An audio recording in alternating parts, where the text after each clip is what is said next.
নমস্কার শ্রোতা বন্ধুরা, গল্পের আঙিনায় আপনাদের সবাইকে স্বাগত জানাই। আশা করি আপনারা সবাই ভালো আছেন।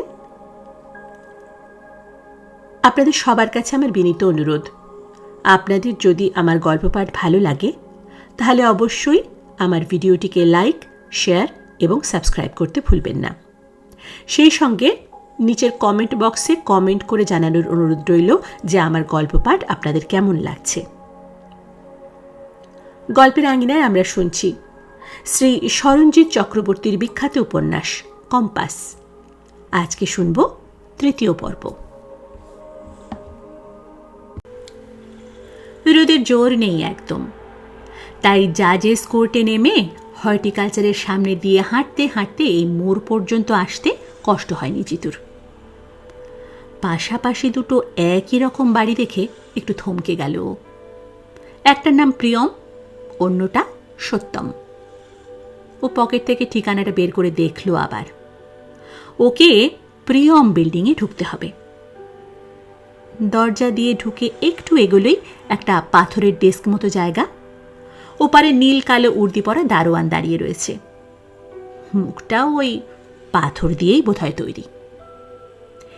এসব চাকরি করতে গেলে কি সব সময় রেগে আছি ধরনের একটা ভান করে থাকতে হয়? দারোয়ান ভদ্রলোকটি মধ্যবয়স্ক। ওকে দেখে গম্ভীর চোখে নিঃশব্দে প্রশ্ন ছুড়ল। জিতু বলল, উর্মিল মুখার্জি, 7B। আপনার নাম? পুনর্জিৎ চৌধুরী। আমার আসার কথা ছিল। দাঁড়ান। ভদ্রলোক ইন্টারকমে কথা বলে নিল উপরে। তারপর বলল, ক্যামেরার সামনে দাঁড়ান, সোজা হন, লেন্সের দিকে তাকান। ওর ছবি সহ একটা প্রিন্ট আউট বের করে ওকে সই করতে বলল দারোয়ানটি। সই করতে করতে হাসি পেল জিতুর। সব জায়গায় ছবি আর সই, সিকিউরিটি আর তালমিছরি এক হয়ে গিয়েছে এখন। কাগজটা খাপে পুরে দারোয়ানটি বলল, সামনে থেকে ওই বাঁ দিকের লিফটটা নেবেন, ওটা অড নম্বরে দাঁড়ায়। আসুন। লিফটের ভিতরে দাঁড়িয়ে মোবাইলে সময় দেখল জিতু। 10:30 বাজে। আজও ব্রেকফাস্ট করে বেরিয়েছে। বস বলেছেন এই কদিন আর অফিস যেতে হবে না। এই ভদ্রমহিলাকে খুঁজে বের করাটাই হবে ওর একমাত্র কাজ। আচ্ছা কাজ পেয়েছে ও। একজন মহিলাকে খুঁজে বের করতে হবে। সম্বল শুধু তার মেইডেন নেম। আরে বাবা, বিয়ের পর কি সারনেম হয়েছে সেটাও যদি জানা যেত। কিন্তু এভাবে খুঁজে পাবে কি করে? কিছুই বুঝতে পারছে না জিতু। লিফটে একটা নরম ধাতব শব্দ তুলে থামল। তারপর চকচকে স্টিলের দরজাটা খুলে গেল সামনে। লিফট থেকে বেরিয়ে এদিক ওদিক তাকালো জিতু। চারিদিক নরম হলুদ আলোয় মোড়া। দুপাশের দেওয়াল সুন্দর মুখোশ দিয়ে সাজানো। আর কয়েকটা বনসাইও রাখা আছে দেখল। হালিপুরের এই অঞ্চলে এমন একটা ফ্ল্যাটের যে কি দাম হতে পারে সেটার আন্দাজ আছে জিতুর। লিফটের সামনেই 7A ফ্ল্যাট। তার পাশ দিয়ে এগোলো ও। দূরে ভারী মেহগনি কাঠের একটা দরজা দেখা যাচ্ছে। দরজার গায়ে ছোট্ট কাচের LED টিউব দিয়ে লেখা 7B। দরজার পাশেই একটা নেম প্লেট, লেখা আছে বাসুজ। তবে কি ভুল চলে এলো নাকি? কিন্তু নিচে থেকে দারোয়ান তো ফোন করল। বেলটা বাজিয়ে দুপা পিছিয়ে দাঁড়ালো জিতু। চট করে একবার নিজের জুতো দুটো দেখে নিল, সঙ্গে গায়ের সোয়েটারটাও ফিটফাট করে নিল একটু। দরজা খুলে একটা অল্প বয়সী মেয়ে বলল, আপনি পুনর্জিৎ চৌধুরী? জিতু মাথা নাড়ল। আসুন, ওইদিকে জুতোটা ছেড়ে আসবেন একটু। মেয়েটা হাত দিয়ে দরজার পাশে সুর এক দেখালো। ভেলক্রো লাগানো জুতো খুলে এক পাশে সরিয়ে রেখে মেয়েটার পেছন পেছন এগুলো জিতু। পাথরের মেঝে, মোজার ভেতর দিয়ে শীতের আলপিন ফুটিয়ে দিচ্ছে পায়ে। তবে বেশিক্ষণ না। মেয়েটা ওকে কার্পেটে মোড়া জায়গা দেখিয়ে বলল, আপনি একটু বসুন, দিদি আসছেন। মাখন রঙা লেদারের বিশাল সোফা, পাশে দামি কাঠের আসবাব, সঙ্গে মানানসই আলো লাগানো। সিনেমায় এমন সাজানো বাড়ি দেখেছে জিতু। ভিতরে ভিতরে একটু ট্যাব খেয়ে গেল। মনে পড়ে গেল রায়পুরে ওদের বাড়িটা। ছোট্ট ঘর, তেলকালি মাখা রান্নার জায়গা, অন্ধকার বাথরুম।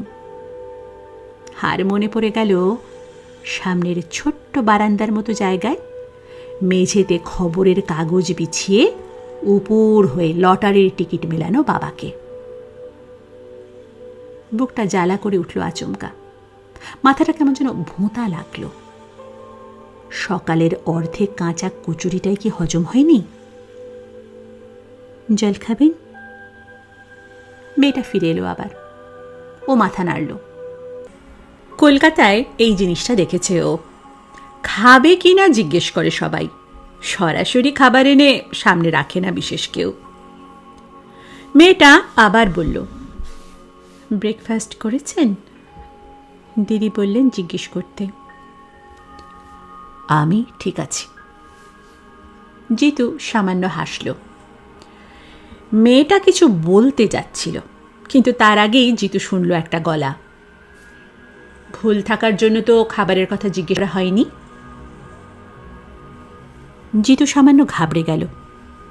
ঘাড় ঘুরিয়ে দেখল ঘরে এসে দাঁড়িয়েছে সেই গলার অধীশ্বরী।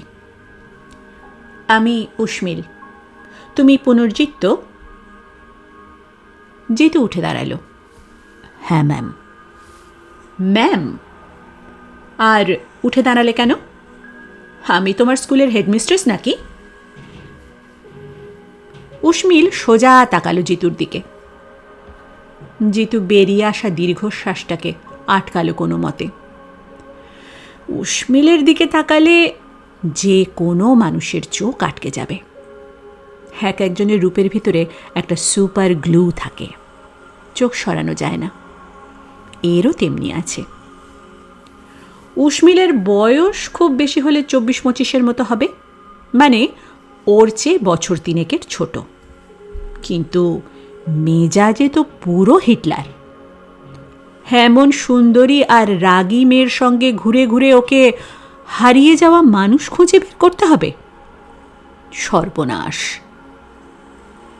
বসো। উষ্মিল নিজে একটা সিঙ্গেল সোফায় বসল। পুনর্জিৎ নামটা বড্ড বড়। ছোট কিছু নেই? জিতু। ওকে। উষ্মিল দাঁড়িয়ে থাকা মেয়েটাকে বলল, আমার স্যান্ডউইচটা এখানে নিয়ে আয়, আর জিতুকেও দে তাড়াতাড়ি। আমি খাবো না, সকালে খেয়ে এসেছি। জিতুর বুকের নিচটা আবার জ্বালা করে উঠল একটু। বুড়ি, তুই যা, নিয়ে আয়। উষ্মিল এবার তাকালো জিতুর দিকে, বলল, শোনো জিতু, খাবার নিয়ে প্রচুর কথা হয়েছে, এবার কাজের কথায় আসি। আমি বেসিক্যালি বেঙ্গালুরুতে থাকি, কিন্তু past few years I was in the States for studies. কলকাতায় আমি ছেলেবেলা এসেছিলাম একবার, তারপর this is the second time. So আমি বিশেষ কিছুই চিনি না। ওটাতে অসুবিধে হবে না, আমি চিনি। কিন্তু আমায় একটু ডিটেলটা বলবেন ma'am? Ma'am? Are you serious? Ushmil বিরক্ত হলো। কল মি উষ্মিল, আর তুমি বলবে। আপনি, ম্যাম, এসব প্রোটোকল আমার জঘন্য লাগে। ও সব চিরাগকে বলবে। He likes to here all this uncle Tom's cabin version of things. ঠিক আছে ম্যাম। উষ্মিল। বোকার মতো একটু হাসল জিতু। এমনিতে ওর কনফিডেন্স বেশ ভালোই, কিন্তু আজ কি হচ্ছে কে জানে। উষ্মিলের মধ্যে কি রেডিও অ্যাক্টিভিটি আছে? বুড়ি খাবারের 2টো প্লেট রাখলো সামনে। উষ্মিল একটা তুলে নিয়ে বলল, আমি জানি না চিরাগ তোমাকে কতটা বলেছে, আমি কলকাতায় এসেছি একজনকে খুঁজতে। তার নাম মৌরিমা সেন, তবে এটা মেইডেন নেম। বিয়ের পর কি নাম হয়েছে আমার জানা নেই, আর এটাও জানা নেই উনি বেঁচে আছেন কিনা, কারণ এখন ওর বয়স হওয়ার কথা 65-66 মতো। So you have to help me in this regard. Jitu প্লেটের দিকে তাকালো। 2টো স্যান্ডউইচ। ও তুলল প্লেটটা। না খেলে আবার কি বলবে কে জানে। উষ্মিল বলল, Aditya Mukherjee is quite a big name in the literary arena, কিন্তু ইংরেজিতে লেখেন বলে হয়তো এখানকার কমন মাস খুব একটা নাম জানেন না। যাই হোক, উনি আমার দাদু, মানে ঠাকুর দাদা হন। মানে একদম আমার নিজের নয়, আমার বাবার কাকা হন বা হতেন। গত বছর মারা যান উনি, তখন আমি ওর কাছেই ছিলাম। তো ডেথ বেডে উনি আমায় রিকোয়েস্ট করেন একজনকে খুঁজে বের করতে। কিছু জিনিসের সঙ্গে একটা ফটোও দেন, সঙ্গে একটা নাম। তো ওর কথা মতোই আমায় এই মৌরিমা সেনকে খুঁজে বের করতে হবে, বুঝেছ? একটা স্যান্ডউইচ শেষ করে জিতু ঘাড় নাড়ল। উষ্মিল প্লেটটা শেষ না করেই টেবিলে নামিয়ে রেখে আচমকা জিজ্ঞেস করল, do you believe in love? মানে? জিতু কি বলবে বুঝতে পারল না। প্রেম রে বাবা, বিশ্বাস করো প্রেমে? শুনেছি সোকল্ড লজিক্যাল লোকজন নাকি ভূত, হোমিওপ্যাথি আর প্রেমে বিশ্বাস করে না। তুমি করো? জিতু থমকে গেল একটু। আচমকা চোখের সামনে ভেসে উঠল আঁখির মুখ। প্রেমে সেই কলেজ জীবনে একবার পড়েছিল, কিন্তু সেটা খুব সুখের স্মৃতি নয়। জিতু বলল, ভূত আর হোমিওপ্যাথি নিয়ে বিশেষ কিছু ভেবে দেখিনি। আর প্রেম আছে নিশ্চয়ই, পড়েছিলাম। প্রেম নাকি নেচারের একটা ট্রিক, হিউম্যান রেসকে বাঁচিয়ে রাখার ট্রিক।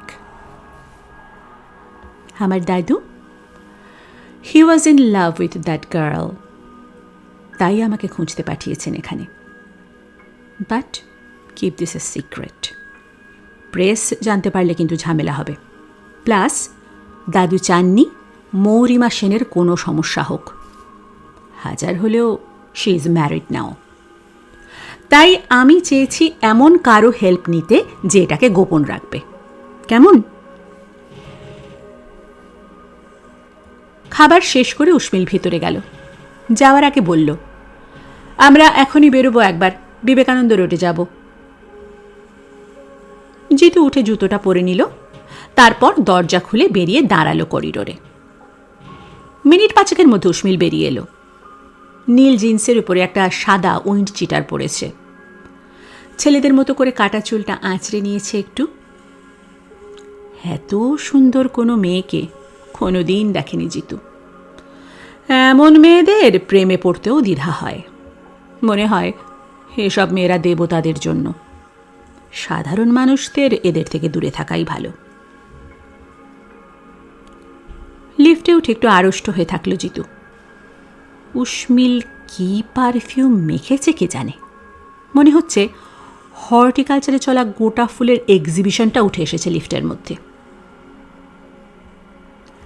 নিচে নেমে ওই পাথরের ডেস্ক আর পাথরের মতো দারোয়ানকে পার করে এসে উষ্মিল জোরে হাঁক দিল, বিহারি। তারপর বিরক্ত গলায় বলল, চিরাগের লোকজনও চিরাগের মতোই স্টুপিড, কোথায় যে যায়। জিতু দেখল মেন গেট থেকে দৌড়ে আসছে একজন। বুঝল এই বিহারি। মধ্যবয়স্ক লোকটার পরনে ধূসর প্যান্টের ওপর ফুলহাতা নীল সোয়েটার। লোকটা দৌড়তে দৌড়তে দুহাত ঝাড়ছে। জিতু বুঝল খৈনি তৈরি করছিল বিহারি। হামেন সাব। বিহারি সামনে এসে পা জড়ো করে দাঁড়ালো। গাড়ি বের করো তাড়াতাড়ি। গাড়িটা বড়, এসইউভি। জিতু সামনে বসেছে। উর্মিল পেছন থেকে হাত বাড়িয়ে একটা কাগজ ধরিয়ে দিল ওর হাতে। বলল, এই অ্যাড্রেস, এখানে এখন যেতে হবে। অ্যাড্রেসটা দেখে জিতু বিহারীকে বলল, মানিকতলা চলুন, সেখান থেকে বিবেকানন্দ রোড ধরে সিমলে যাব। সিমলে মিন্স সিমলা? উর্মিল জিজ্ঞেস করল। সিমলে স্বামী বিবেকানন্দের বাড়ি ছিল, ওখানকার ঠিকানা এটা। গুড। তা তুমি কি ডিটেকটিভ? উর্মিল ঝুঁকে পড়ল সামনে। মিন্স লাইক হোমস, পোয়ারো বা এখনকার জ্যাক রিচার? জিতু হাসল। একদমই না, আমি অ্যাকাউন্ট্যান্ট। আমাদের কোম্পানিটার ডিটেকটিভ এজেন্সি হলো, গল্পের মতো কোনো খুন বা চুরি হলে আমাদের ডাক পড়ে না। আমাদের যে 4-5 জন ফিল্ডে আছে তাদের মূল কাজ হলো খবরাখবর নেওয়া, মানে বিয়ে সংক্রান্ত পাত্রপাত্রীদের খবর নেওয়া, কোনো অফিসের কেউ সন্দেহজনক কিছু করলে তাদের সম্বন্ধে খবর নেওয়া ইত্যাদি। সবটাই খুব মোটা দাগের কাজ। আমি অফিসে বসি। যা। উর্মিল যেন কিছুটা হতাশ হলো। এমন অ্যাথলেটিক ফিজিকটা পুরো ওয়েস্ট হলো। Athletic physique. পিছন থেকে মুখ ফিরিয়ে রাস্তার দিকে তাকালো জিতু। হাপনা থেকে একটা দীর্ঘশ্বাস বেরিয়ে এলো। ছেলেবেলায় পাড়ায় খেলাধুলা করতো খুব। লোকে বলতো ফুটবলটা ভালোই খেলে। ওর নিজেরও ইচ্ছে হতো বড় হয়ে মোহনবাগানে খেলবে। কিন্তু দিদির ওই ঘটনার পর থেকে পাড়াটাই যেন কেমন শত্রু শিবিরের মতো হয়ে উঠেছিল। যে বয়সটায় খেলাধুলা করে মানুষ, সেই সময়টাই কেমন যেন সবার থেকে সরে এক ঘরে হয়ে গিয়েছিল ওরা। কেউ ভালো করে কথাও বলতো না ওদের সঙ্গে। রাস্তা দিয়ে যাওয়ার সময় দিদির নামে কত যে খারাপ কথা আর টিটকিরি শুনতে হতো। একদিন ভেতরের মানুষটা বিদ্রোহ করত। মনে হতো যারা এসব বলছে তাদের ধরে আচ্ছা করে পিটিয়ে দেয়। কিন্তু পারত না। মায়ের কথা মনে পড়ত। মা বারবার বলতো, তোর দিদির জন্য লোকের কাছে মুখ দেখাতে পারি না। তুই খারাপ কিছু করিস না জিতু, আমার সবই তো গিয়েছে। এখন তোর সম্বন্ধে খারাপ কিছু শুনলে আমায় কিন্তু আত্মহত্যা করতে হবে। তোর বাপ তো আর মানুষ নয়। তুই অন্তত আমার কথাটা ভাবিস। ভাবে। জিতু শুধু মায়ের কথাই নয়, বাবা, দিদি, জেনি, হিতেশদা সবার কথাই ভাবে। আর ভাবে বলেই যেন কোথায় একটা আটকে যায়, যেন মন খুলে নিজের ইচ্ছে মতো বাঁচতে পারে না। এই অফিসে যা মাইনে পায় তাতে খুব একটা সুরাহা হয় না ওর। ভাবে ব্যাংকিং পরীক্ষা দেবে, কিন্তু ও জানে এই পরীক্ষাগুলো তো গাছের ফল নয় যে পেড়ে নেবে। এর জন্য প্রস্তুতি চাই। ও খবরও নিয়েছে। ঢাকুরিয়ার কাছে একটা সেন্টার আছে যেখানে ব্যাংকিং সার্ভিসের পরীক্ষার জন্য কোচিং দেওয়া হয়, কিন্তু 20,000 টাকা লাগে ভর্তি হতে। কোথায় পাবে অত টাকা? একবার বসকে বলেছিল টাকার কথাটা। বলেছিল ধার হিসেবেই নেবে টাকাটা, তারপর মাসে মাসে মাইনের থেকে কাটিয়ে দেবে। বস শুনে হেসেছিলেন, বলেছিলেন, এটা কি মাল্টি ন্যাশনাল কোম্পানি ভেবেছ? আর কত টাকা পাও তুমি যে কাটবো? মনে আছে তো, মায়ের অপারেশনের জন্য আগেই 25 নিয়েছ। এটা ঠিক, গত বছরই লোনটা নিয়েছিল, সেটাই এখনো শোধ হয়নি। বস যে আর টাকা দেবেন না সেটাই স্বাভাবিক। মা জানে এই ব্যাংকে চাকরির গিঁটটা, তাই এখন রাগ করে। বলে, এত বড় শরীর দিয়েছেন ভগবান, এটাকে খাটিয়ে রোজগার কর। কত লোকে কত কিছু করছে, কিন্তু তুই তোর বাপের মতো সেই ঢ্যাঁড়সই রয়ে গেলি। ঢ্যাঁড়স যতই গ্রিন ভেজিটেবল হোক না কেন, জিতু জানে বাস্তব জীবনে তার খুব একটা কার্যকারিতা নেই। সিমলে পাড়ায় ঢুকে একটা চায়ের দোকানের সামনে গাড়িটাকে দাঁড় করাতে বলল জিতু। তারপর উসমিলকে গাড়িতে বসে থাকতে বলে নামলো রাস্তায়। দোকানটা ছোট, মাথার ওপর ময়লা প্লাস্টিক আর সামনে কয়েকটা তাপ্পি মারা বেঞ্চ পাতা। জিতু দোকানি লোকটাকে জিজ্ঞেস করল, এই 18 সিটা কোথায় বলতে পারেন? কাদের বাড়ি? লোকটা চায়ের লিকারের মতো ঘোলাটে চোখে তাকালো। সেনদের বাড়ি, উল্টো দিকে চাচা রেস্টুরেন্ট আছে। চাচা রেস্টুরেন্ট? লোকটা মাথা নাড়ল। তা আছে, কিন্তু ওই সেন্টেন কিছু আর নেই। 18 সিতে এখন ফ্ল্যাট উঠছে, নকুবাবু প্রমোটিং করছেন। যান, গিয়ে দেখে নিন, ওই সামনের বড় ল্যাম্পপোস্টের পাশেই। গাড়িতে উঠে বিহারীকে এগোতে বলল জিতু। তারপর পিছনে ঘুরে উসমিলকে বলল, সেনদের বাড়িটা বোধহয় আর নেই, তাও যাওয়া যাক। ল্যাম্পপোস্টটা পার করে গাড়ি থেকে নামলো ওরা। জিতু দেখল সত্যি ফ্ল্যাট তৈরি হচ্ছে, তবে পুরো কাজ হয়নি। সামনে একটা বড় হলুদ বোর্ড লাগানো, তাতে বাড়ির ঠিকানাটা দেওয়া আছে, 18C। উসমিল ঠোঁট কামড়ে তাকালো সেই দিকে, তারপর মাথা নাড়ল নিজের মনে। জিতুকে বলল, আশেপাশে জিজ্ঞেস করা যাবে কিছু? মানে সেনরা তো আগে এখানেই ছিলেন, কোথায় গিয়েছেন সেটা জানা যাবে? জিতু মাথা নেড়ে এগিয়ে গেল পাশের দোকানটার দিকে, কিন্তু সেখানকার লোকটিও কিচ্ছু বলতে পারল না। জিতু আরও 4টে দোকান ঘুরল, কিন্তু কেউই কিচ্ছু জানে না। অবাক লাগলো ওর, অদ্ভুত তো।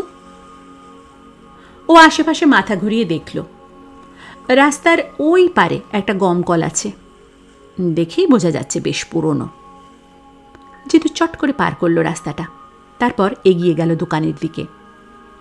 এবার উসমিলও এলো ওর পিছন পিছন। দোকানদার লোকটি বেশ বৃদ্ধ, চোখেও কিছুটা কম দেখেন। জিতু জিজ্ঞেস করল, আচ্ছা, সামনে ওই 18C বাড়িটায় উমাপদ সেন বলে একজন থাকতেন না, তারা এখন কোথায়? উমাপদ সেন? লোকটি ছানি ঢাকা ফ্যাকাশে চোখ তুলে তাকালেন, তারপর যেন ডুব দিলেন স্মৃতির দিঘিতে। একটু সময় পরে বললেন, 34 বছর হয়ে গেল ওরা বাড়ি বেচে চলে গিয়েছেন। জানি না কোথায় গিয়েছেন, কিন্তু হে তল্লাটে আর নেই। তারপর ঘোষরাই বাড়ি কিনেছিল, কিন্তু ওরাও তো গত বছর বিক্রি করে দিল নকুবাবুকে। সব পুরনো বাড়িগুলো বিক্রি হয়ে যাচ্ছে। লোকটি আরো কিছু বলতো হয়তো, কিন্তু জিতু তার আগেই সরে এলো। উসমিলকে বলল, সেনরা তো নেই, তবে? তবে উসমিল বলল, আর একজন আছে, তবে কলেজ স্ট্রিটের কাছে থাকে। সীমন্তিনী বড়ুয়া, দাদুর ব্যাচমেট ছিল সেখানে।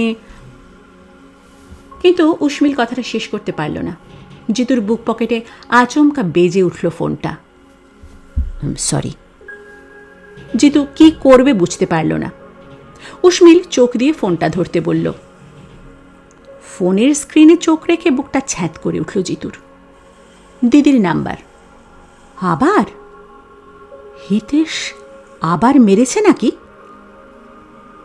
ও দ্রুত ফোনটা কানে লাগালো। কি হয়েছে? ভাই ভাই তুই এক্ষুনি আয়, সাংঘাতিক কাণ্ড হয়ে গিয়েছে, প্লিজ ভাই, দেরি না করে এক্ষুনি আয়, ফোনে কথা বলার মতো সময় নেই। ফোনটা কেটে উষ্মিলের দিকে তাকালো জিতু। গলা শুকিয়ে গিয়েছে ওর। কি বলবে এখনো? কাজে বেরিয়ে প্রথম দিনেই মাঝপথ থেকে চলে যেতে হবে। কি ভাববে উষ্মিল? এমার্জেন্সি? উষ্মিল জিজ্ঞেস করল। হ্যাঁ, আমি। উষ্মিল চোয়াল শক্ত করল। Very unprofessional, but you can't win a race with a reluctant horse. So scoot, যাও, attend your emergency. Sorry ma'am. Jitu মাথা নিচু করল। মেক শিওর পরের দিন থেকে যেন সরি না বলতে হয়। কথাটা বলে উষ্মিল পিছন ঘুরে সোজা গাড়ির দিকে এগিয়ে গেল। চোয়াল শক্ত করে চোখ বন্ধ করল জিতু। এক বাগান ফুলের গন্ধ রেখে গেল উষ্মিল, তবে তার মাঝে কাঁটার আভাসও স্পষ্ট পাচ্ছে জিতু।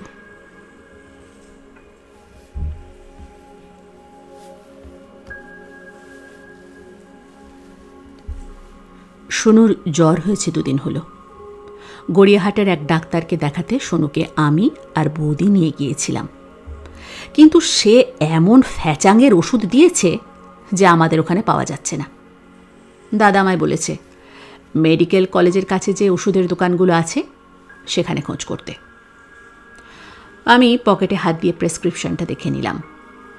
ঠিক আছে। আসলে গত 4 দিন আগে ট্রেনে আমার পকেট মার হয়েছে। 12 টাকা মতো খোয়া গিয়েছে।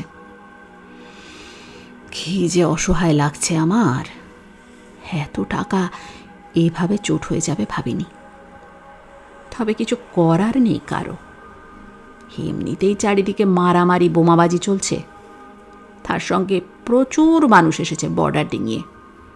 কলকাতা এখন যেন অফিস টাইমের 2nd ক্লাস ট্রেনের কামরা।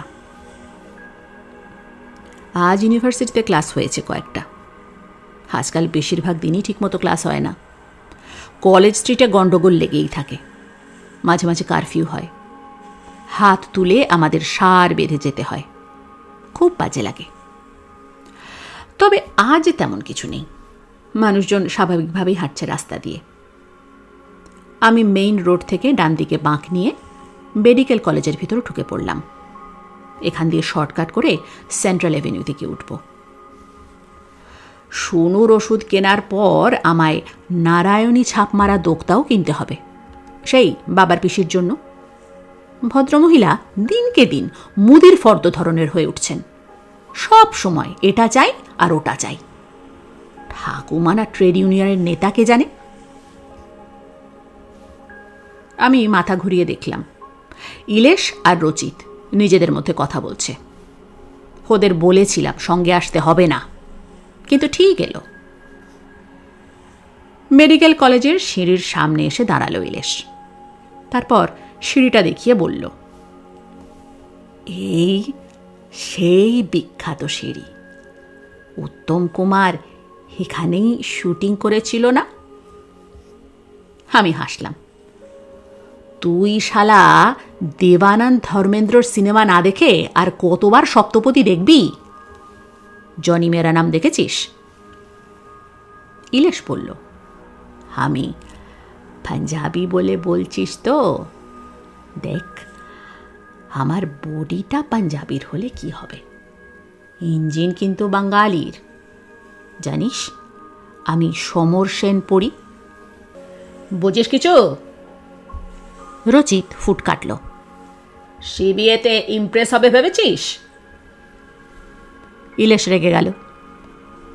সেটা আমি বুঝব, তুই সিমির নাম মুখে আনবি না।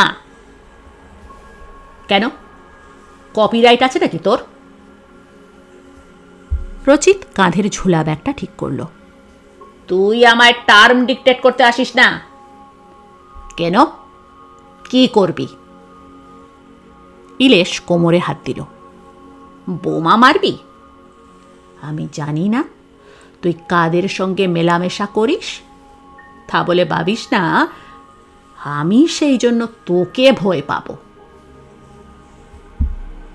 রচিত চোয়াল শক্ত করল। তারপর ইলেশের কাছে গিয়ে বলল, আমাদের গুন্ডা ভেবেছিস নাকি তুই? যা করছি তার পিছনে একটা আদর্শ আছে, একটা গোল আছে। পচে যাওয়া কলোনিয়াল ভূত আর তার ক্যাম্পেনারদের ছুঁড়ে না ফেললে পরের প্রজন্ম বাঁচবে কি করে বলতে পারিস? বিপ্লবের মধ্যে দিয়েই একটা জাতির চরিত্র গঠন হয়। সর্ষেকে না পেশাই করলে তেল বেরোয় না, ধূপকাঠি না পোড়ালে গন্ধ বেরোয় না। জানবি, মাটির বুকে লোহার হাল চলে বলেই ফসল ফলে। যে কোনো সৃজনের আগে একটা জঙ্গল পরিষ্কার লাগে। দোলের আগে যেমন বুড়ির ঘর জ্বালাতে হয় তেমনই। এখন বাংলায় আমরা সেই বুড়ির ঘরটাই পোড়াচ্ছি, যাতে পরের প্রজন্ম সুস্থ মতো দোলটা খেলতে পারে। বুঝেছিস? বড্ডি বাতে। ইলেশ নাক দিয়ে একটা অবজ্ঞার শব্দ করল।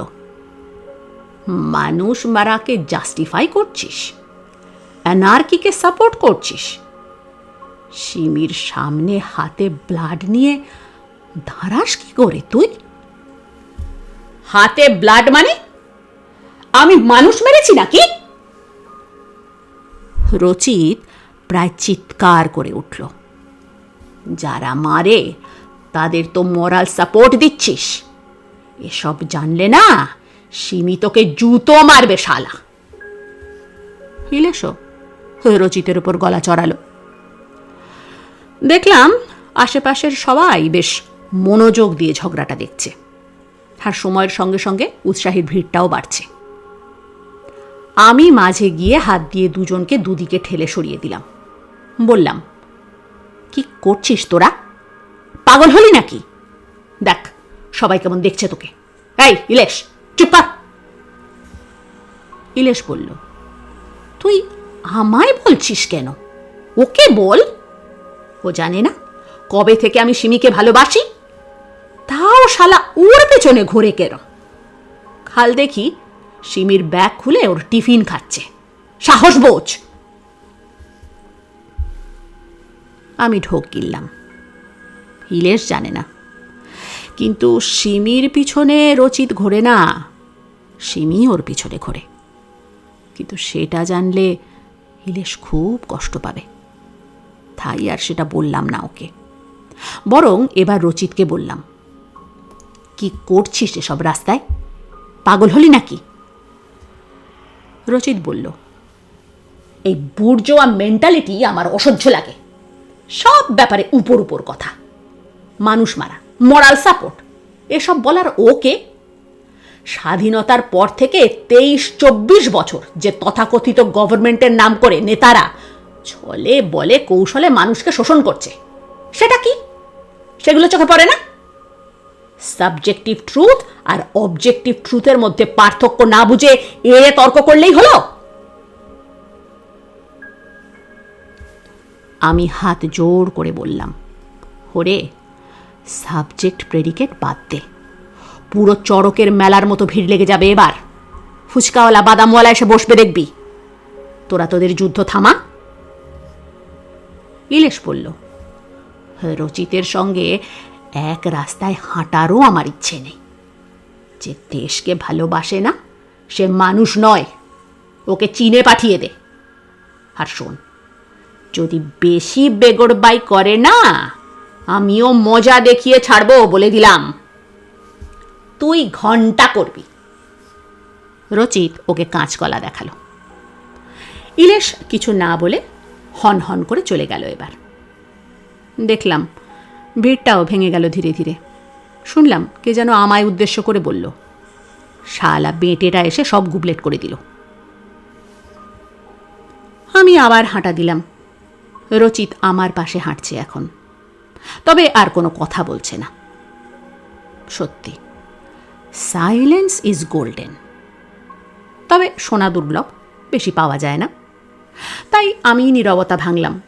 বললাম, কিরে, তুই নাকি পলিটিক্স করিস না? তবে এগুলো কি বললি? রচিত মুখ গোঁজ করে থাকলো একটু, তারপর বলল, এই সময়ে অ্যাপ্লিটিক্যাল হয়ে থাকার ঢ্যামনামও আমার সহ্য হয় না। তোর হয়, তাই তুই অমন করে থাকিস। দেখ রচিত, এই কদিনে কত ব্রিলিয়ান্ট ছেলে শেষ হয়ে গিয়েছে দেখছিস তো। এক রাতের মধ্যে গায়েব হয়ে যাচ্ছে সব। ওরা বেঁচে থেকে নিজের নিজের কাজটা মন দিয়ে করলে তো দেশেরই উপকার হতো। মরে গিয়ে কার কি লাভটা হলো বল? তুই এসবে জড়াস না, লেখাপড়া কর। মানুষের জন্য কিছু করতে হলে প্রোডাক্টিভ কিছু কর। প্রোডাকশন কি কম করছে নাকি মানুষ? আমাদের বাবা কাকারা 7-8টা করে প্রোডাকশন দিয়ে গিয়েছে। ফলটা দেখছিস? কলকাতার রাস্তায় ব্যাকটেরিয়ার মতো ঠিক ঠিক করছে মানুষ। তোদের এই ভদ্রলোকদের নিয়েই হয়েছে জ্বালা। সেই কবে বেঙ্গলি রেনেসাঁস না ঘোড়ার ডিম কি হয়েছিল, সেই আটে এখনো চুষে চলেছিস।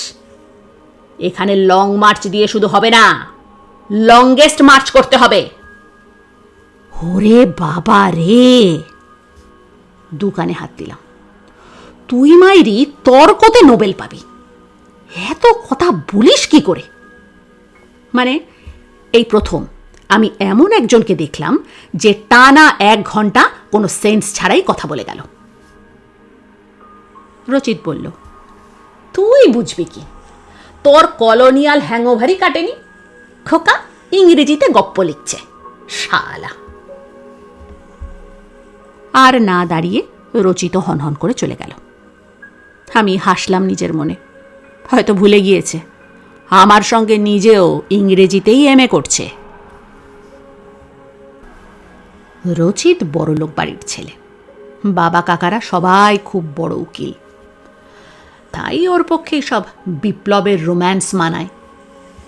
যাদের বাড়িতে রোজ কোরমা কালিয়া হয় তারা একদিন শখ করে পান্তা ভাত খেতেই পারে, কিন্তু যাদের পান্তা ভাতেই জীবন কাটে তাদের অত সকাল্লাত পোষায় না। আমি একাই সেন্ট্রাল এভিনিউর দিকে হাঁটতে লাগলাম। শুনুর ওষুধ আর নারায়ণী দোক্তাটা ভুললে চলবে না। তবে আমার একটু ভয়ও লাগছে।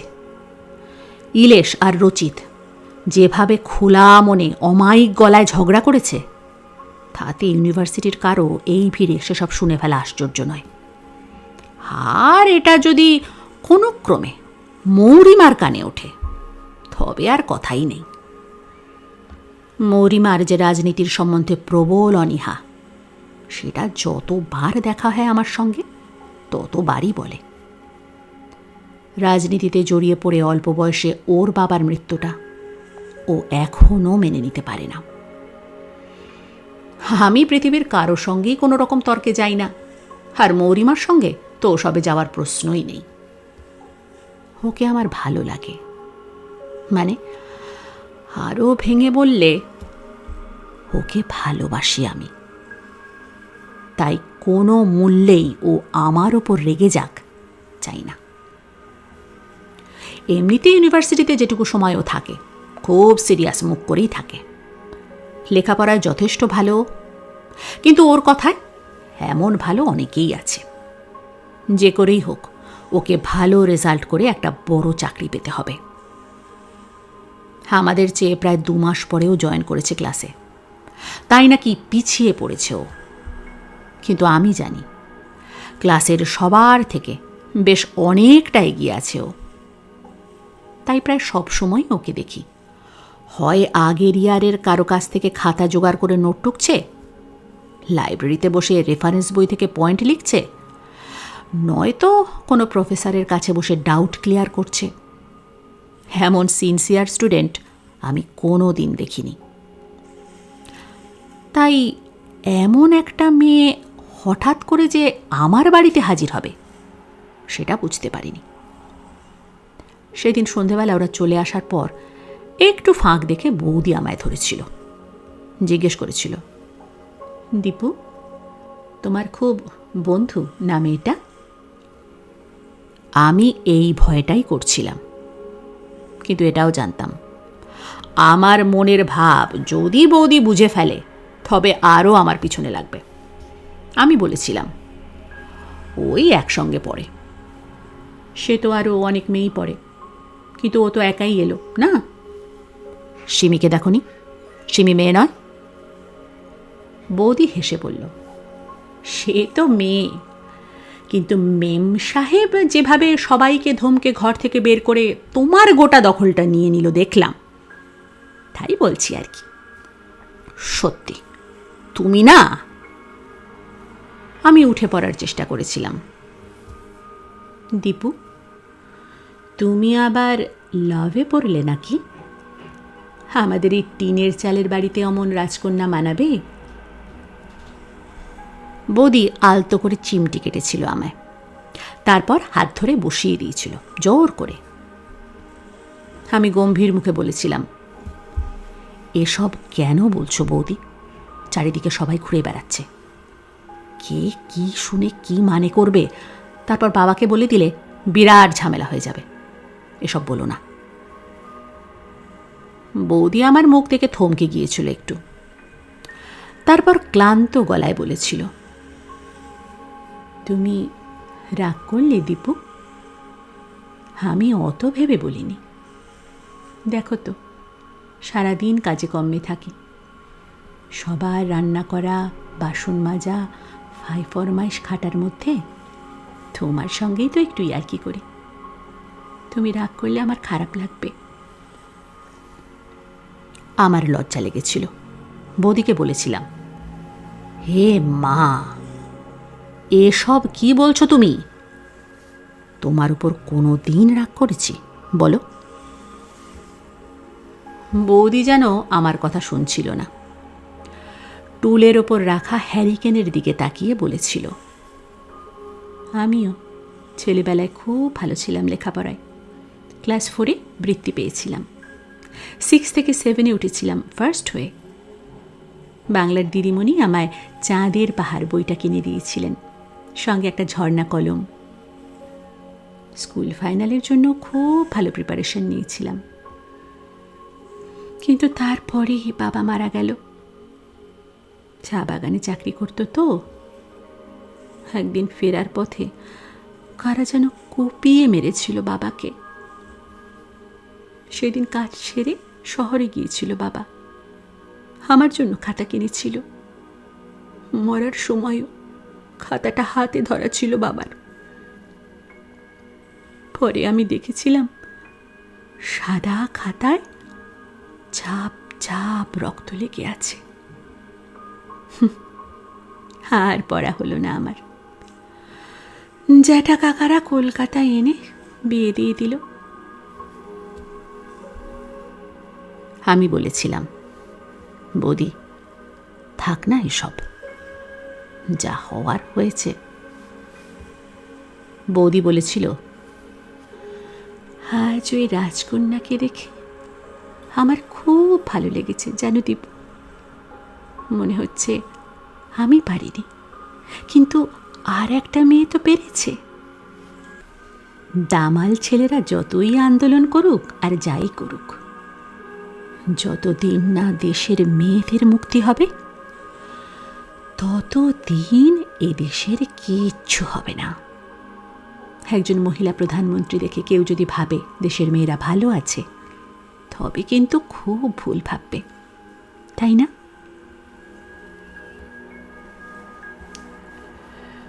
সোনুর ওষুধ কিনে বেশ কয়েকটা দোকান খুঁজে নারায়ণী না হলেও এমনি দোক্তা পেলাম।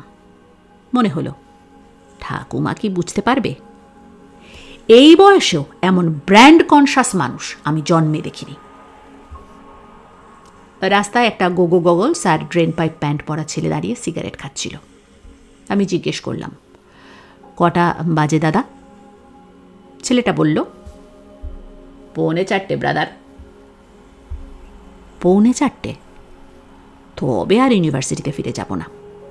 তার চেয়ে বাগবাজারে পাওয়া নতুন টিউশনিটা সেরে সেখান থেকে গড়িয়াহাটে টিউশনিটাতে চলে যাব।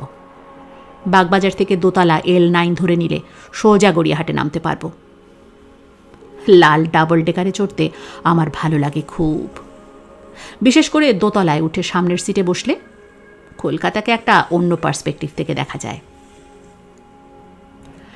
রাস্তায় নেমে আমি বাগবাজার যাওয়ার বাস ধরার জন্য বাস স্টপের দিকে হাঁটতে লাগলাম। দীপু, এই দীপু, মেয়েলি গলার ডাকে থমকে গেলাম আমি। সিমির গলা না? হ্যাঁ, সিমিই তো। দেখলাম একটু দূরে ওদের কালো বড় গাড়িটার জানালা দিয়ে গলা বের করে আমায় ডাকছে। আমি এগিয়ে গেলাম ওর দিকে, আর সঙ্গে সঙ্গে যেন বিদ্যুতের ঝটকা লাগলো। গাড়ির পিছনের সিটে সিমির পাশে বসে রয়েছে মৌরিমা। আমি নিজেকে সামলে নিলাম। এমন দুর্বল হওয়ার কোনো মানেই নেই। আজকাল মৌরিমার কথা চিন্তা করতে করতে আমার লেখাপড়াও একটু ঢিলে হয়ে যাচ্ছে। নিজেই নিজের ওপর বিরক্ত হয়ে উঠছি ক্রমশ। সিমি বলল, কোথায় ঘুরে বেড়াচ্ছিস তুই? ইউনিভার্সিটিতে পেলাম না। তোকে মৌ গরু খোঁজা খুঁজছে। আমার রাগ হলো। এরা বিশেষণ ব্যবহারে পণ্ডিত একদম। বললাম, কেন? আমার কাজ আছে, সেখানেই যাচ্ছি। সিমি বলল, ঠিক আছে, শোন না, ও কি বলবে তোকে। আমি তাকালাম মৌরিমার দিকে। সামান্য ব্যস্ততা দেখিয়ে বললাম, হ্যাঁ, কি হয়েছে? মৌরিমা বলল, তেমন কিছু না, আমার বাড়িতে কয়েকজনকে নিমন্ত্রণ করছি, তাই তোমাকেও বলার ছিল। নেমন্তন্ন? কেন? আমি অবাক হলাম। এমনি, আমি সিমলে পাড়ায় থাকি, বিবেকানন্দর বাড়ির কাছে, 18C। আমার জেঠুর নাম উমাপদ সেন। কাছেই চা রেস্তোরাঁ বলে একটা রেস্তোরাঁ আছে। সামনে রবিবার বিকেলবেলা আসবে কিন্তু, কেমন? এমন আচমকা নেমন্তন্নে আমি ঘাবড়েই গেলাম একটু। জিজ্ঞেস করলাম, অনেক লোক আসবে? 2-1 আসবে, তেমন কেউ নয়। তুমি কিন্তু আসবেই, মনে থাকবে তো? আমি মাথা নাড়লাম। গলা শুকিয়ে গিয়েছে আমার। আমায় ওর বাড়ি যেতে হবে? বামনের কাছে চাঁদের এই কি আবদার? মৌরিমা বলল, হাত এখন ভালো আছে? অনেক। মৌরিমা আর কথা না বাড়িয়ে সিমিকে বলল, চল। সিমি হাসলো আমার দিকে তাকিয়ে। তারপর চট করে চোখ টিপে বলল, মনে থাকে যেন রবিবার তোর পরীক্ষা, মানে নেমন্তন্ন, কেমন? পরীক্ষা মানে? আমি সিমির ছোট হতে থাকা গাড়িটার দিকে তাকিয়ে রইলাম। এসব কি ষড়যন্ত্র শুরু করলো জীবন? কাঙালকে শাকের ক্ষেতের ঠিকানা দেওয়াটা কি ঠিক? হঠাৎ আমার চোখ গেল সামনের হিন্দি সিনেমার বড় হোর্ডিংয়ে। দেখলাম হাতে আঁকা পোস্টারে উদাস হয়ে দূরে তাকিয়ে আছেন রাজেশ খান্না। পাশে অমিতাভ বচ্চন আর সুমিতা সান্যালের উদ্বিগ্ন মুখের ছবি। তলায় বড় করে লেখা, আনন্দ, কামিং সুন, আসিতেছে 70। সত্যি সত্যি কি আসিতেছে আনন্দ?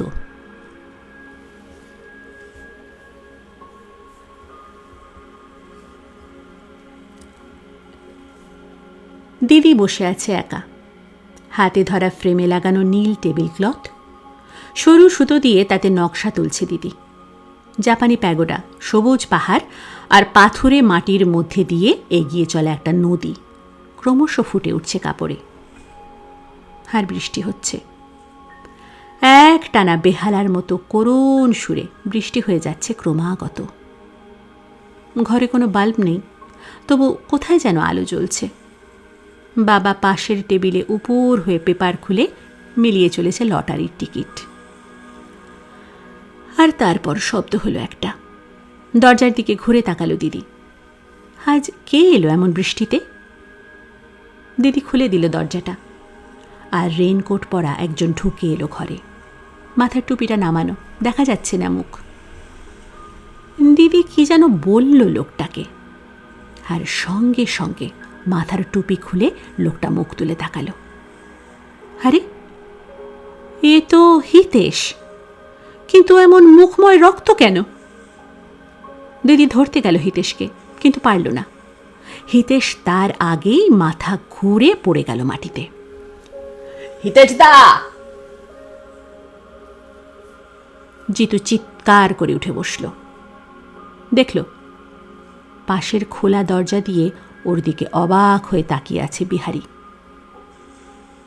জিতুর বুকটা কেমন যেন করছে। এত জীবন্ত স্বপ্ন হতে পারে? মনে হচ্ছে এই তো এইখানে হিতেশ ছিল, মাথা ঘুরে এই পায়ের কাছেই তো পড়েছিল মানুষটা।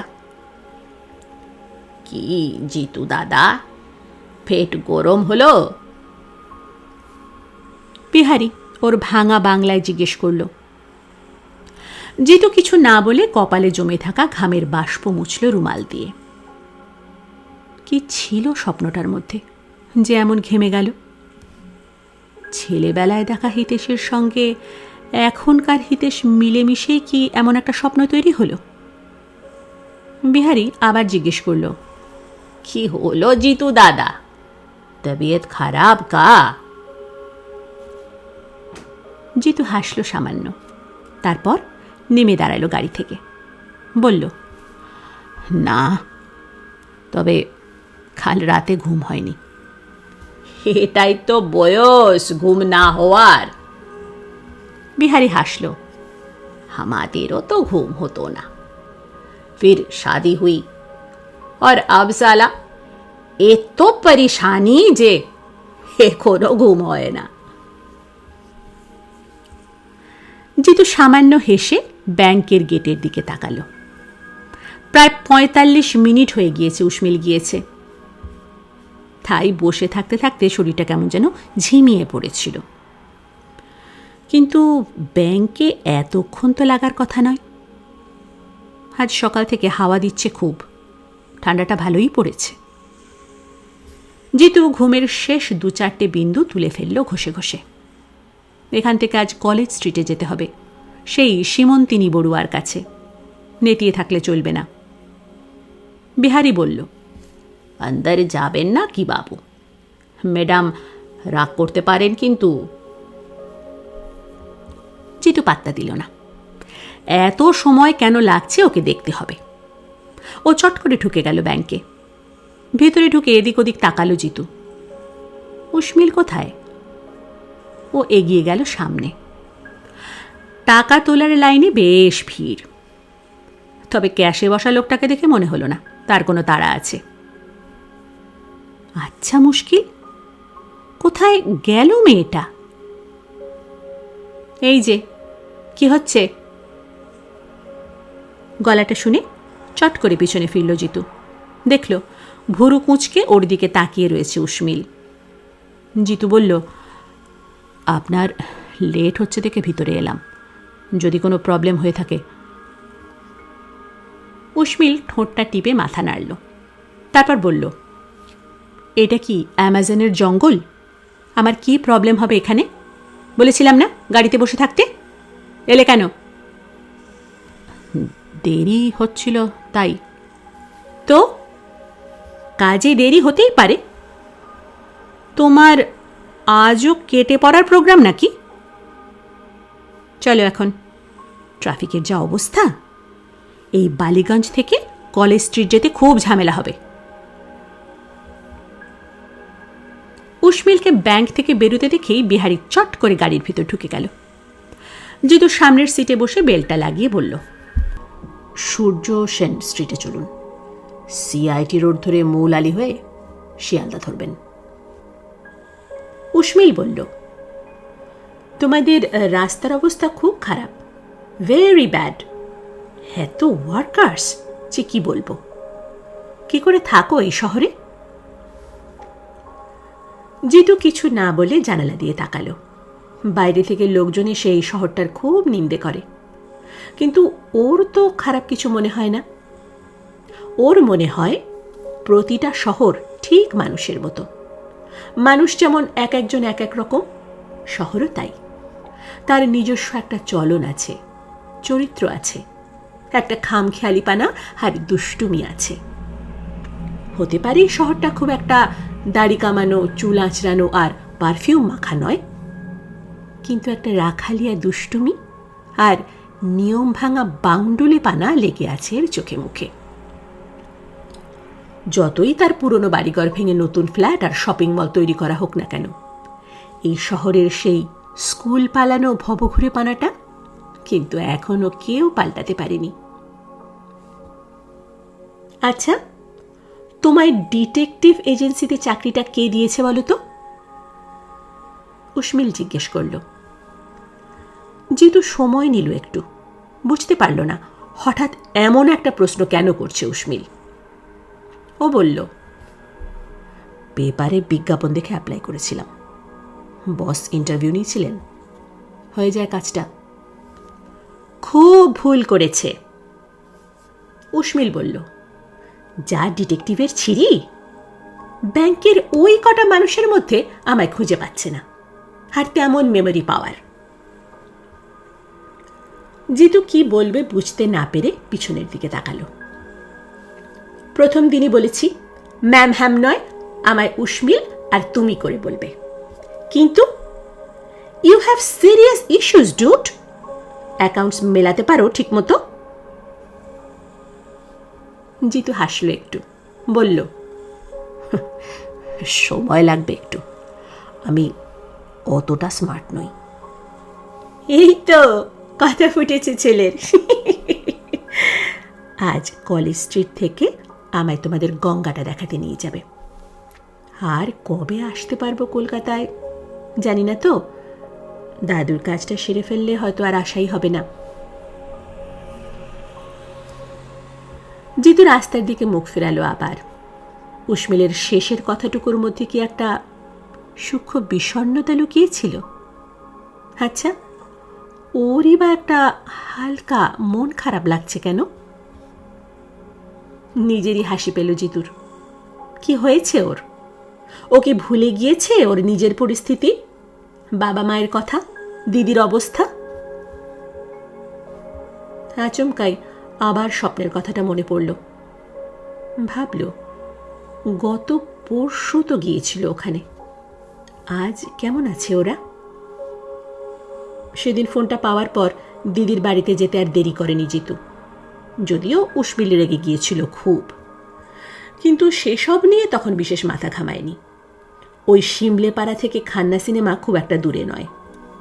ফোনে দিদির গলাটা শুনে ভিতরে ভিতরে খুব ব্যস্ত হয়ে পড়েছিল জিতু। কি হয়েছে যে এমন করে ডাকলো? আবার কি মেরেছে হিতেশ?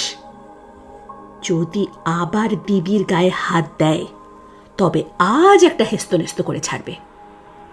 যার জন্য সব ছেড়ে সমস্ত অপমান সহ্য করে ঘর থেকে বেরিয়ে এলো দিদি, সে কিনা এখন মদ খেয়ে এসে গায়ে হাত তোলে। জিতুকে দেখে দিদি এমন করে এগিয়ে এসেছিল যেন ডুবন্ত মানুষ ডাঙা দেখছে। ভাই, এই দেখ কি হয়েছে। দিদি জিতুকে ধরে কেঁদে ফেলেছিল। জিতু সামনে তাকিয়ে চমকে উঠেছিল একদম। দেখেছিল বিছানায় অর্ধেক ঝুলে শুয়ে রয়েছে হিতেশ, মাথা ফেটে রক্তে লেপ্টে আছে মুখের বাঁদিকটা। আর দিদির মেয়ে জেনি একটা কাপড় চেপে ধরে বসে আছে ক্ষতের উপর। জেনিকে ওই অবস্থায় দেখে খুব অসহায় লেগেছিল জিতুর। কত বয়স মেয়েটার? 14-15 মতো। এই বয়সেই রোজ কি সব দেখতে হয় ওকে। ও দ্রুত এগিয়ে গিয়ে জেনির হাত থেকে কাপড়টা নিয়ে নিয়েছিল। তারপর দিদিকে জিজ্ঞেস করেছিল, কতক্ষণ হলো? ডাক্তার ডাকিসনি? দিদি বলেছিল, পাড়ার ডাক্তারটা নেই, এত ব্লিডিং হচ্ছে যে কি করব বুঝতে পারছি না। জিতু জেনির দিকে তাকিয়ে বলেছিল, তুই সরে বস, আর ভয় পাস না, আমি তো এসে গেছি। দিদির থেকে একটা পরিষ্কার কাপড় নিয়ে সেটাকে হিতেশের মাথায় বেঁধেছিল জিতু। তারপর একরকম কাঁধে করেই বের করে এনেছিল রাস্তায়। হিতেশের জ্ঞান ছিল কিন্তু তবু বিশেষ কথা বলতে পারছিল না। মদের গন্ধে গা গুলিয়ে উঠছিল জিতুর। মনে হচ্ছিল আছাড় মারে শয়তানটাকে। সরকারি চাকরি করে হিতেশ, মাইনেও ভালো, কিন্তু মদের পেছনে যে কত টাকা ওড়ায় ঠিক নেই। সঙ্গে নাকি অন্য একটা রোগও আজকাল ধরেছে। সেদিন দিদি কাঁদতে কাঁদতে বলে দিয়েছিল, বিকে পাল অ্যাভিনিউ এর ওখানে সুইটি বলে একটা মেয়ের কাছে নাকি যায় হিতেশ। সুইটির এক দাদা আছে, তার সঙ্গে নাকি আজকাল খুব বন্ধুত্ব হয়েছে হিতেশের। যেহেতু বুঝতে পারে সব, কিন্তু করতে পারে না কিছু। ওর নিজের রোজগার বেশি হলে দিদি আর জেনিকে নিয়ে ও নিজের কাছে রাখত, এই নরকে পচে মরতে দিত না। জেনি মেয়েটা নরম সরম, ক্লাস 8-এ পড়ে, খুব ভালো ছবি আঁকে, ব্যাডমিন্টন খেলে, কিন্তু যত্ন পায় না তেমন একটা। দিদি সবসময় হিতেশকে নিয়ে ব্যস্ত থাকে, যেন কি করে ওর মন জয় করবে সেটা নিয়েই চিন্তিত। জিতু বোঝে এই জিনিসটা হিতেশ এনজয় করে, কোথাও ওর ইগো ম্যাসাজ হয়। আর দিদি যত খুশি করতে চায় হিতেশকে, হিতেশ ইচ্ছে করেই যেন তত বেশি করে দিদিকে অবহেলা করে। জিতুর অবাক লাগে এই ভেবে যে এই হিতেশই একসময় ঘন্টার পর ঘন্টা ওদের পাড়ার মোড়ে দাঁড়িয়ে থাকতো দিদির সঙ্গে 2 মিনিট কথা বলার জন্য। সময় যে কিভাবে পাল্টে যায়। একটা মানুষ শেষ হয়ে গিয়ে আর একটা মানুষ কিভাবে জন্ম নেয় সেই মৃতদেহের থেকে। রাস্তায় একটা ট্যাক্সি পেয়ে গিয়েছিল জিতু। ট্যাক্সিওয়ালা ওকে ওই অবস্থায় দেখে আর কথা বাড়ায়নি, কাছের এক পলিক্লিনিকে নিয়ে গিয়েছিল। সব সেরে ঘন্টা 1.5 পরে হিতেশকে নিয়ে বাড়িতে ফিরেছিল। হিতেশ কথা বলছিল না কোনো, চুপ করে শুয়ে পড়েছিল বিছানায়। জেনি অসহায় চোখে দেখছিল বাবাকে, কিন্তু কাছে যেতে সাহস পাচ্ছিল না। দিদি শুধু জিজ্ঞেস করেছিল, তোমার খুব কষ্ট হচ্ছে না? হিতেশ গম্ভীর গলায় বলেছিল, বিরক্ত করো না, যাও। জিতুর মনে হচ্ছিল হিতেশের মুরগির মতো ঘাটটা মট করে ভেঙে দেয়। একটা লোক কত দূর জানোয়ার হলে এমন করতে পারে। ও পাশের ঘরে চলে গিয়েছিল। দিদি ছলছলে চোখে এসে দাঁড়িয়েছিল ওর সামনে, বলেছিল, তোকে আমি খুব জ্বালাই, আমি জানি। সারা জীবন আমি সবাইকে জ্বালিয়ে গেলাম। বাবা মা যে সন্তানের কষ্ট দেখে না, তার কষ্ট পৃথিবীর কেউই দেখে না। জিতু বলেছিল, এখন এসব কথা ভাবিস না, আমি তো আছি, তুই ঘাবড়াচ্ছিস কেন? সব ঠিক হয়ে যাবে। তোকে তো আসল কথাটা বলা হয়নি। দিদি গলা নামিয়েছিল। কাল তোর জামাইবাবু আমার সঙ্গে ঝগড়া করে বেরিয়ে গিয়েছিল রাতে। সুইটির কাছে যাবে বলেই বেরিয়েছিল, তারপর হঠাৎ এই অবস্থায় আজ বাড়িতে ফেরে। শুনলাম বাড়ির কাছে রাস্তায় পড়ে গিয়ে কাণ্ডটা ঘটেছে। মেয়েটা শাঁকচুন্নি একদম। তোর হিতেশদা তো কোনোদিন এমন ছিল না। জিতুর বিরক্ত লাগছিল। দিদি এখনো এসব বলছে? সুইটি কি নেমন্তন্ন কার্ড ছাপিয়ে হিতেশকে নিজের কাছে নিয়ে গিয়েছিল? বুড়ো দামড়া একটা লম্পট নিজে গিয়ে মেয়েটার কাছে উঠেছে, আর সেটাকে দিদি ঢাকার চেষ্টা করছে। ও বলেছিল, বাদ দে, আমি প্রেসক্রিপশন করে এনেছি, লিখেও এনেছি কোন ওষুধ কখন খাওয়াতে হবে। একজন লোকও ঠিক করে এসেছি, একদিন অন্তর এসে মাথার ব্যান্ডেজটা পাল্টে দেবে। কয়েকদিন পরে এসে আমি দেখে যাব, ভাবিস না, ঠিক হয়ে যাবে সব। দিদি বলেছিল, মা বাবাকে এসব বলিস না কিন্তু। অবশ্য মা বাবা হয়তো জানতেও চায় না। জিতু কথা না বাড়িয়ে চলে এসেছিল। ও দিদির শেষ কথাটার উত্তর দিতে চায়নি। আসলে মা সত্যি জানতে চায় না দিদির কথা, কিন্তু বাড়ি গেলে মাঝে মাঝে মায়ের কান এড়িয়ে বাবা জানতে চায় দিদির কথা, জেনির কথা। জিতু বোঝে মায়ের মনের জোর আর জেদ অনেক বেশি। বাবা পুরনো কথা পার করে এলেও মা কিছুই ভুলেনি এখনো। তুমি কি বাই এনি চান্স কবিতা লেখো? উর্মিল পিছন থেকে বলল, আমরা যে এসে গিয়েছি লক্ষ্যই করলে না? জানো, আমি ইংলিশে মেজর করেছি, অনেক কম্বিনেশনের পোয়েট দেখেছি, but accountant cum poet cum detective এই প্রথম। জিতু লজ্জা পেল সামান্য। সত্যি খুব বিচ্ছিরি ব্যাপার, এতটা অন্যমনস্ক হয়ে যাওয়া ঠিক হয়নি। ও গাড়ি থেকে নেমে বলল, তুমি বসো, আমি দেখছি। না, আমি যাব। উর্মিল নামলো বাইরে। গাড়িটাকে কলেজ স্কোয়ারের পাশে রেখে ওরা হাঁটতে হাঁটতে গলিতে ঢুকলো একটা। জায়গাটা কেমন যেন স্যাঁতস্যাঁতে। দুবাড়ির মাঝে বড় জোর দুটো সাইকেল ঢুকতে পারে, পাশাপাশি এমন একটা গলি। জিতুর মনে হলো 300 বছরের হাওয়া বোধহয় আটকে আছে এই গলির আনাচে কানাচে। বাড়ির ঠিকানাটা ছিল, তাই খুঁজে পেতে অসুবিধা হলো না। দরজাটা দেখে ধাক্কা দিতে ভয় হলো জিতুর, ভেঙে না পড়ে যায়।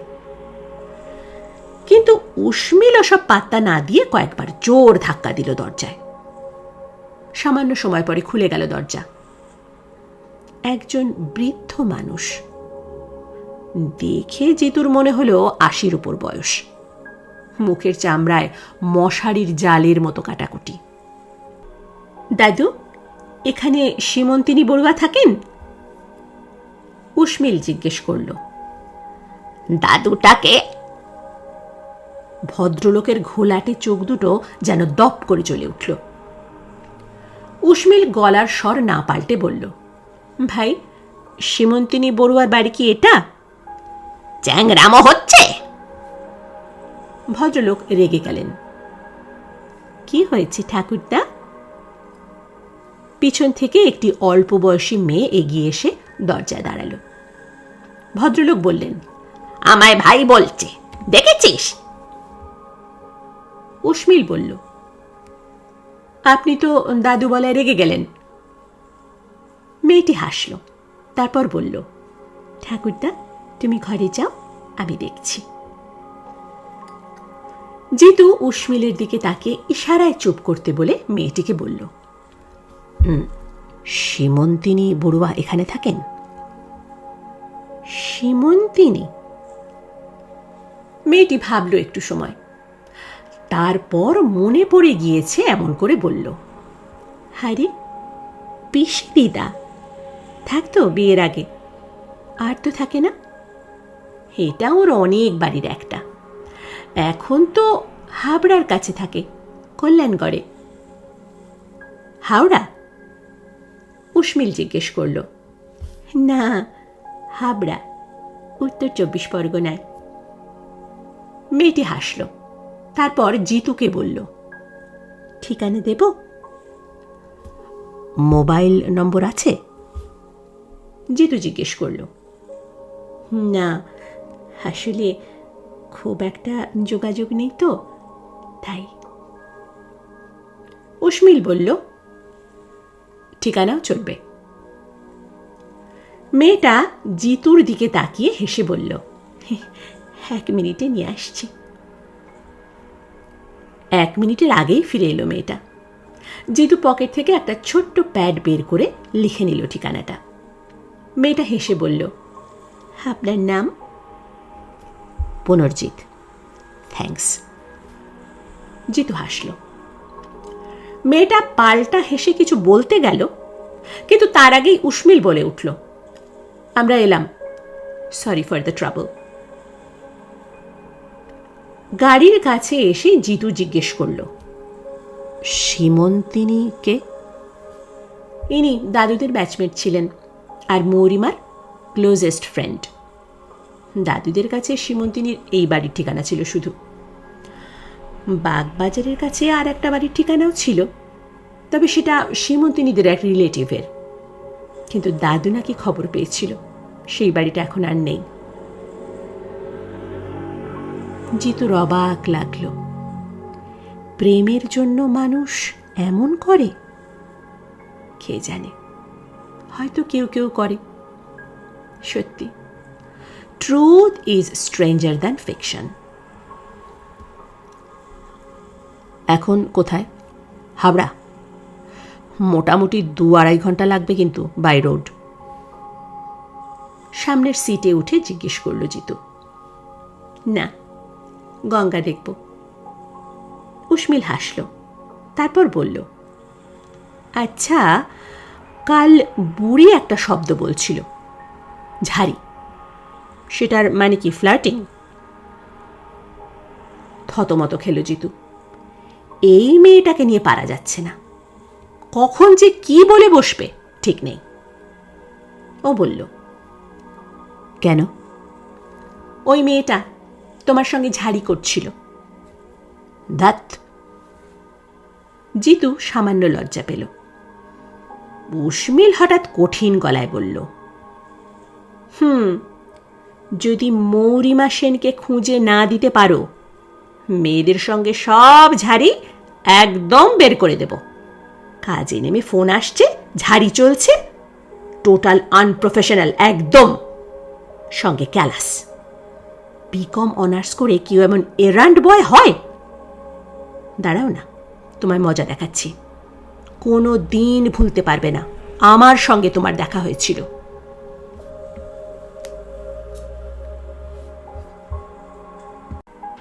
শেষ হল শ্রী সরঞ্জিৎ চক্রবর্তীর উপন্যাস কম্পাসের 3য় পর্ব। গল্পটি শুনে আপনাদের যদি ভালো লেগে থাকে তাহলে অবশ্যই এই ভিডিওর নিচে একটি লাইক দিয়ে যেতে ভুলবেন না। সেই সঙ্গে আমার চ্যানেলটিকে সাবস্ক্রাইব করে পাশে থাকা বেল আইকনটি প্রেস করে রাখার অনুরোধ রইল, যাতে গল্পের আঙিনায় কোনো নতুন গল্প আপলোড হলে অথবা চলতি গল্পের কোনো নতুন পর্ব আপলোড হলে তার নোটিফিকেশন সঙ্গে সঙ্গে আপনাদের কাছে পৌঁছে যায়। আপনারা সবাই অনেক ভালো থাকুন, সুস্থ থাকুন, আনন্দে থাকুন, এই শুভকামনা জানিয়ে আজকের মতো বিদায় নিচ্ছি। নমস্কার।